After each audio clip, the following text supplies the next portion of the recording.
Market के अंदर आज बहुत ही ज़्यादा वॉलीटिलिटी के साथ थोड़ा थोड़ा करेक्शन भी देखने को मिला, जहाँ पे फर्स्ट हाफ में आप देख सकते हो मार्केट में पूरा पूरा करेक्शन हुआ और सेकंड हाफ होते होते थोड़ा थोड़ा रिकवरी भी देखने को मिला।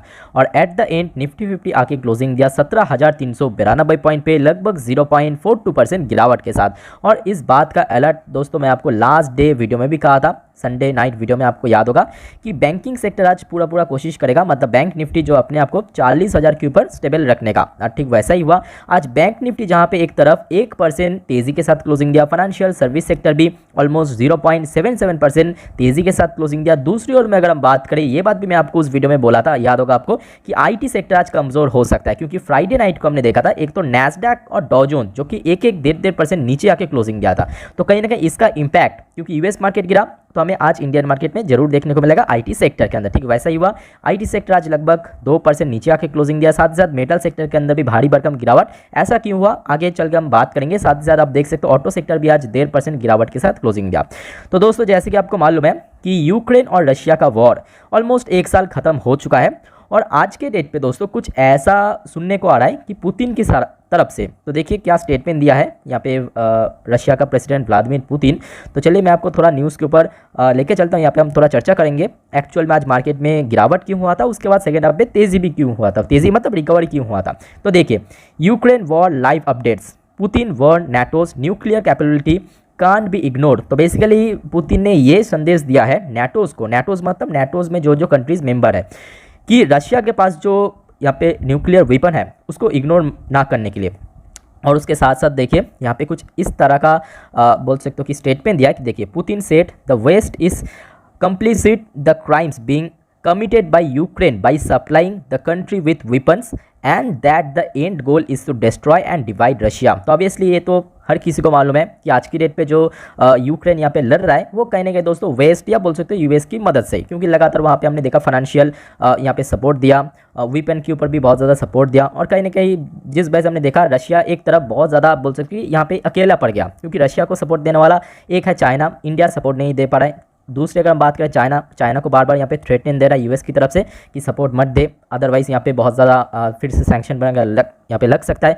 तो कहीं ना कहीं दोस्तों यहाँ पे जो रशिया है वो बहुत ज़्यादा आइसोलेटेड हो चुका है। जैसे कि आप देख सकते हो कि यहाँ पे जो रशिया का फॉरेन मिनिस्टर है उन्होंने भी यहाँ पे सेम टू सेम बात बोला कि West want to isolate and even dismember मतलब कहाँ पे जो बड़े बड़े ऑर्गेनाइजेशन है वहाँ से दोस्तों उसको मेंबरशिप से हटाया जा सकता है Russia, and added the future world order is being decided. तो बेसिकली ये कुछ स्टेटमेंट आया पुतिन की तरफ से, जिस वजह से आज हमने देखा। उसके साथ साथ हमने ये भी देखा है कि पुतिन ने अपना जो एडवांस टैंक है, मतलब जो वार टैंक है, उसको भी मैदान में उतार दिया, और उसके साथ साथ और भी थोड़ा एग्रेशन के साथ कहीं ना कहीं यूक्रेन के ऊपर हमला कर रहा है। उसके साथ साथ हमने ये भी देखा कि यूएस की तरफ से ये स्टेटमेंट दिया चाइना को, जो चीज़ मैं आपको बोल रहा था कि चाइना लेथल एड मतलब आप बोल सकते हो घातक हथियार जो कि रशिया को यहाँ पे सप्लाई देना बंद करे। तो देखिए, China lethal aid to Russia for Ukraine war would come at real cost, मतलब चाइना को इसका बोल सकते हो कि जो यहाँ पे कॉस्ट चुकाना पड़ सकता है। ठीक है, तो ये वार्निंग दिया है यूएस चाइना को। तो जिस वजह से आज देखा मार्केट में थोड़ा बहुत यहाँ पे गर्मा गर्मी का माहौल था, शुरू में मार्केट के अंदर करेक्शन भी हुआ।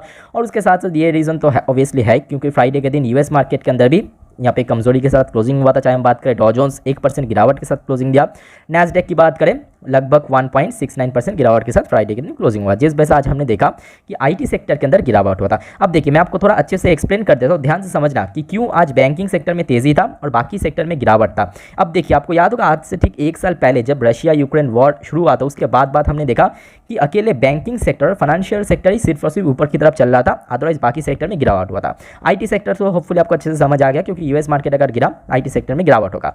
मेटल सेक्टर, ऑटो सेक्टर, अब देखिए अगर फिर से रशिया ने फुल एग्रेशन के साथ यहाँ पे हमला करता है यूक्रेन के ऊपर, तो उसका एक बहुत बड़ा इंपैक्ट हमें फिर से यूरोपियन कॉन्टिनेंट के अंदर देखने को मिलेगा। और ऑटो सेक्टर की अगर हम बात करें, जो एक्सपोर्ट करता है कंपनीज, वो मेनली जो मार्केट है वो यूरोपियन मार्केट है, इंडियन मार्केट मतलब डोमेस्टिक मार्केट को छोड़ के।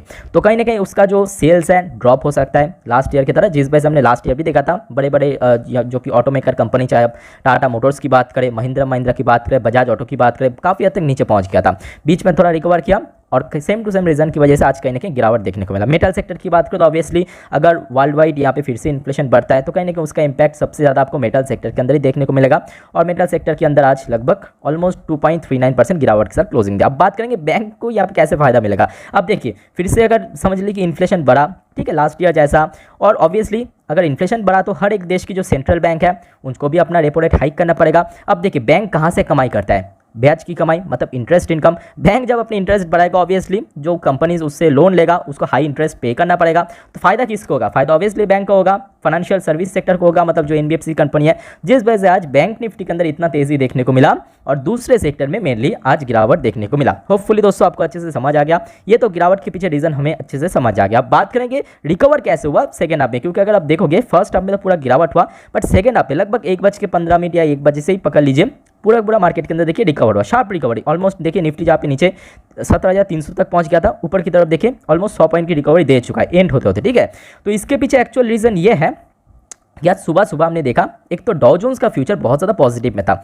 उसके बाद अगर हम बात करें जैसे यूरोपियन मार्केट ओपन हुआ, यूरोपियन मार्केट के अंदर भी काफ़ी तेज़ी देखने को मिला, जैसे कि आप देख सकते हो, जिस वजह से आज सेकंड हाफ पे बेसिकली मेनली यहाँ पे हमें रिकवरी देखने को मिला। जैसे कि आप देख सकते हो डैक्स मतलब जर्मन का मोस्ट इंपॉर्टेंट इंडेक्स अभी लगभग 1.5% ऊपर ट्रेड कर रहा है। FTSE 100 ये भी लगभग 1% के आसपास, CAC 40 1.5% के ऊपर, यूरो स्टॉक्स 50 1.5% के ऊपर, FTSE में भी ये भी 1.5% के ऊपर, IBEX 35 करीब 1.5% के आसपास, जिस वजह से मेनली हमें सेकेंड हाफ में, क्योंकि यूरोपियन मार्केट तो शुरू से बंद था, जैसे इंडियन मार्केट के अंदर अराउंड 1-1.5 बजे के आसपास यूरोपियन मार्केट ओपन होता है, एक एक करके कंट्रीज़ का जो मार्केट है इंडेक्सेस है, वैसे वैसे हमें इंडियन मार्केट के अंदर भी इक्वली रिकवर दिख गया। और उसके साथ साथ ऑब्वियसली जो चीज़ मैं आपको बोल रहा था कि देखिए सुबह से डॉ जोन्स का जो फ्यूचर है बार बार मैं आपको ट्रैक करने के लिए इसलिए रेकमेंड करता हूँ कि इसके ऊपर कहीं ना कहीं दोस्तों मार्केट बहुत ज़्यादा डिपेंड करता है, मतलब फॉलो करता है। एटलीस्ट 10 में से 8 दिन तो पकड़ लीजिए यहाँ पे डॉ जोन्स के फ्यूचर को सुबह मार्केट फॉलो करते हैं, इंडियन मार्केट की मैं बात कर रहा हूँ। तो अभी आप देख सकते हो डॉ जोन्स की फ्यूचर लगभग 0.42% तेज़ी के साथ ट्रेड कर रहा है। तो इसका मतलब ये है, मतलब ये उम्मीद है कि आज यूएस मार्केट जब ओपन होगा, जो कि लास्ट काफ़ी दिनों से लगातार ड्रॉप देखने को मिले इंडेक्स के अंदर, आज थोड़ा बहुत रिकवर हो सकता है, जिस वजह से हमने देखा कि सेकेंड हाफ में मेनली अब देख सकते हो इंडियन मार्केट के अंदर इतना रिकवरी देखने को मिला। होपफुली दोस्तों आपको अच्छे से समझ आ गया, ये कुछ इंपॉर्टेंट अपडेट्स था। अब बात करेंगे दोस्तों कल मार्केट किस तरफ जा सकता है। अब देखिए इसके लिए ऑब्वियसली आज रात में डॉ जोन्स, नैस्डैक, FISDS का डेटा ये जानना जरूरी है।